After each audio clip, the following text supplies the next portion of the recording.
Hello दोस्तों, नमस्कार। आप सभी का स्वागत है अपने इस चैनल स्टॉकिंग गुरु पे।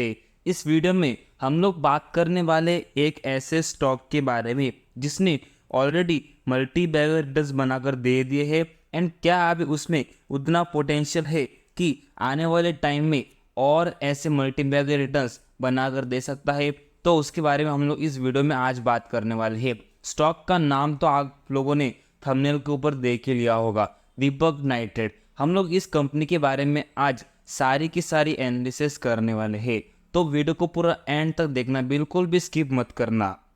दीपक नाइट्रेट इस कंपनी की बात करें, करंटली 2100 लेवल के ऊपर ट्रेड कर रही है एंड आज हम लोग को इस स्टॉक में 1.65% की गिरावट देखने को मिली है। ठीक है, इस स्टॉक की बात करें, पिछले 5 दिन में कुछ खास नहीं, एकदम फ्लैट है। एक महीने के अंदर लगभग 4% डाउन है। पिछले एक साल में अगर आप लोग देखोगे तो ये देखिए लगभग 15% ऊपर है। पिछले 5 साल में करीब 650% एंड मैक्सिमम बात करें तो करीब 11,800%। यानी कि ये स्टॉक ऑलरेडी एक मल्टीबैगर बन चुका है एंड करंटली हम लोग बात करें तो अपने टॉप लेवल से लगभग ये स्टॉक अभी 25% के डिस्काउंट पे ट्रेड कर रहा है। तो ये मतलब एक बहुत ही अच्छी अपॉर्चुनिटी होती है किसी भी फंडामेंटली स्ट्रॉन्ग शेयर में जाने की। तो अभी मेन क्वेश्चन ये है कि ये स्टॉक क्या सच में इतना फंडामेंटली स्ट्रॉन्ग है कि हम लोग इस स्टॉक में अभी एंट्री बना सके। तो इसके लिए हम लोग पहले कंपनी की एक बार वेबसाइट को विजिट कर लेते हैं। तो ये देखिए, मैं अभी आ चुका हूँ दीपक नाइट्रेट की वेबसाइट के ऊपर एंड यहाँ पर आप लोग देख सकते हो कि कंपनी टोटल 45 से भी ज़्यादा कंट्रीज को अपना प्रोडक्ट सप्लाई करती है। लगभग 6 कॉन्टिनेंट्स में कंपनी अपना बिजनेस रन करती है।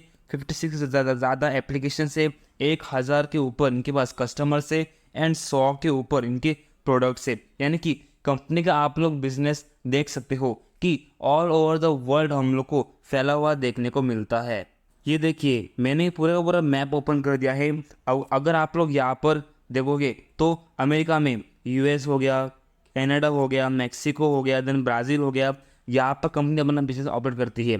ठीक है, बात करें हम लोग यूरोप साइड में तो Sweden, UK, France, Spain, Switzerland, Italy, Turkey, then Russia में, sorry China, India, then Sri Lanka के अराउंड। फिर बात करें तो जापान में भी, इंडोनेशिया में भी, फिर इजराइल में भी, देन सऊदी अरेबिया में भी, देन ऑस्ट्रेलिया में भी, थाईलैंड में भी। यानी कि कंपनी हम लोग को ऑल ओवर द वर्ल्ड अपना बिजनेस रन करता हुआ देखने को मिल रही है। ठीक है, ये एक बहुत ही अच्छी बात होती है एंड यहाँ पर आप लोग इस कंपनी के क्लाइंट्स भी देख सकते हो। ठीक है, पीएनजी हो गया, फिर इंडियन ऑयल हो गया, उसके बाद मित्सुबिशी हो गया, देन सन केमिकल हो गया। इसके बाद हम लोग को ये लिस्ट में रिलायंस भी देखने को मिलती है। ठीक है, हम लोग बात करें तो यूपीएल भी हो गया।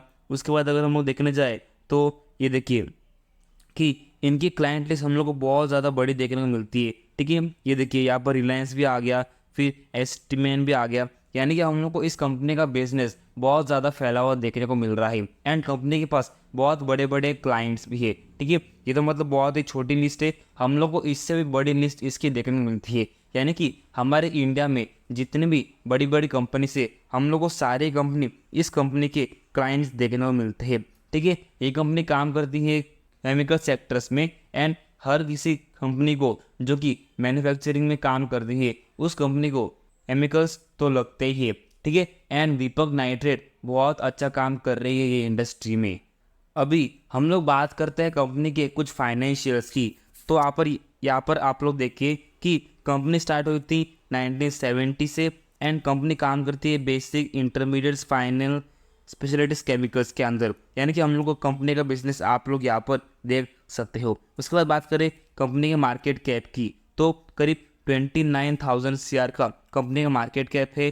ठीक है, बात करें इसके डिविडेंड यील्ड की तो 0.35% है, ROC की लगभग 30% एंड ROE की करीब 23%। ठीक है, यानी कि हम लोग को इसके रेशियोज बहुत ही अच्छे खासे देखने को मिल रहे हैं। उसके बाद हम लोग बात करते हैं कंपनी के क्वार्टरली नेट प्रॉफिट का।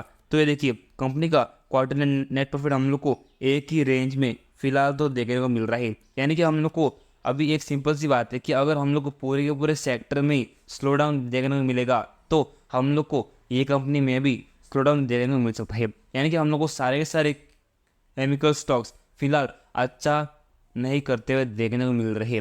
ठीक है, हम लोग को सारे स्टॉक्स में गिरावट देखने को मिल रही है। बात करें आरती इंडस्ट्रीज़ की, दीपक नाइट्रेट की, लक्ष्मी ऑर्गेनिक्स की, उनसे भी स्टॉप हो गए। हम लोग को सारे के सारे स्टॉक्स में फिलहाल गिरावट देखने को मिल रही है एंड उसकी वजह से हम लोग को ये कंपनी का भी नेट प्रॉफिट क्वार्टरली बेसिस पे एक ही रेंज में चलता हुआ देखने को मिल रहा है। उसके बाद हम लोग बात करते हैं कंपनी के ईयरली प्रॉफिट का, तो यहाँ से आप लोग को एक अच्छा खासा ओवरव्यू मिल जाएगा कि कंपनी का बिजनेस एक्चुअली में चल कैसा रहा है। ठीक है, यहाँ हम लोग बात करें कंपनी का नेट प्रॉफिट पहले था करीब 50 करोड़ का, देन 60 करोड़, देन अराउंड 100, फिर थोड़ा नीचे आया 79, देन अगेन ग्रो हुआ 174, फिर अचानक 600, फिर 700, फिर 1000, देन अगेन अभी हम लोग को 2 साल से इस कंपनी का बिजनेस हम लोग को स्लो डाउन चलता हुआ देखने को मिल रहा है। ठीक है, तो इससे कोई डरने वाली बात नहीं है। हम लोग को पूरे के पूरे सेक्टर में ही फिलहाल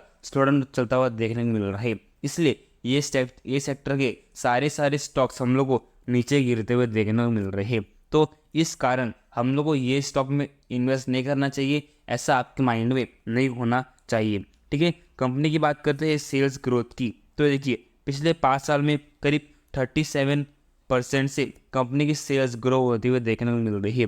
बात करते हैं प्रॉफिट की, तो पिछले 5 साल में लगभग 60%। ठीक है, एंड स्टॉक का CAGR करीब 10 साल में 47% का एवरेज रिटर्न्स ये कंपनी दे रही है।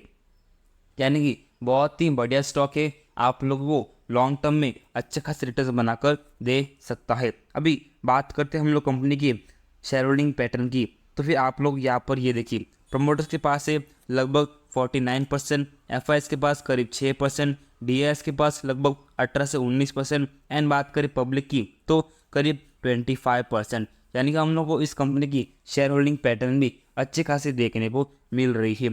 ठीक है, बात करें हम लोग DIs की, तो पहले इस कंपनी में DIs थे सिर्फ और सिर्फ 10%। ठीक है, उसके बाद DIs ने अपनी होल्डिंग्स बढ़ाई एंड अभी लगभग 19% की होल्डिंग्स DIs लेकर बैठे हैं। यानी कि हमारी इंडिया की बड़ी बड़ी LIC फर्म्स हो गई, ठीक है, इंश्योरेंस फर्म हो गए, वो सारे के सारे हम लोग को अभी ये कंपनी में इन्वेस्ट करते हुए देखने को मिल रही है। तो इसका मतलब ये है कि हम लोग को ये स्टॉक आने वाले टाइम में अच्छा खासा रिटर्न्स भी बनाकर दे सकता है। तो अगर आप लोग चाहो तो फिर इस स्टॉक को स्टडी ज़रूर कर सकते हो। ठीक है, बात करें ये स्टॉक की, तो हम लोग को फिलहाल इस स्टॉक में थोड़ी सी नेगेटिविटी देखने को मिल रही है, बट हम लोग को ये गिरावट ज़्यादा देर तक चलते हुए देखने नहीं मिलने वाली है।